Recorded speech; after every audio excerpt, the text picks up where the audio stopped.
today guys, harvest time again. Pang second harvest ko na ito sa aking sitaw.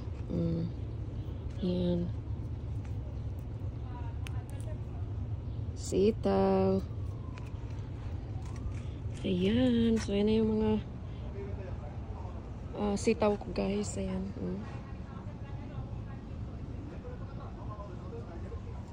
Sitaw. At tingnan nyo yung ampalaya ko guys. Ayan na yung mga bunga. Oh. Ang bunga. Ayan. Maraming maliliit din. Nagsusulputan. Maraming maliliit na ano. Ayan pa oh. Ayan. Ayan pa. Nagtago. Dito pa. Ayan. May mga nagtatago na bunga.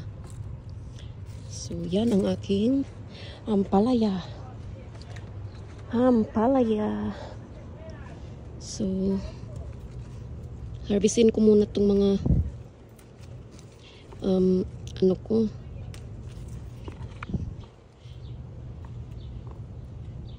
Itong mga sitaw before magtanda na naman, before mahinog.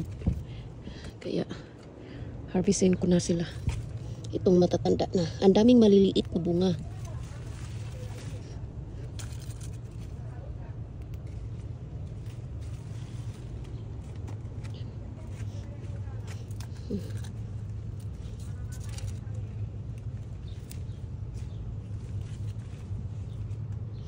Ganito ako mag-harvest guys.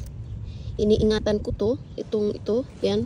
Kasi yan na naman ang mag-aano ng bunga.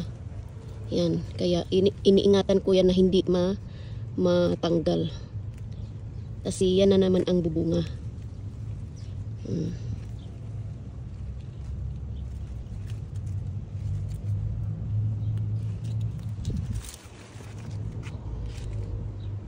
Diba? Ayan. So, ito na guys, ang harvest ko today. Ayan, sitaw, fresh harvest. So, ayan. Ang daming mga maliliit. Ayan. Mga bagong sibol na bunga.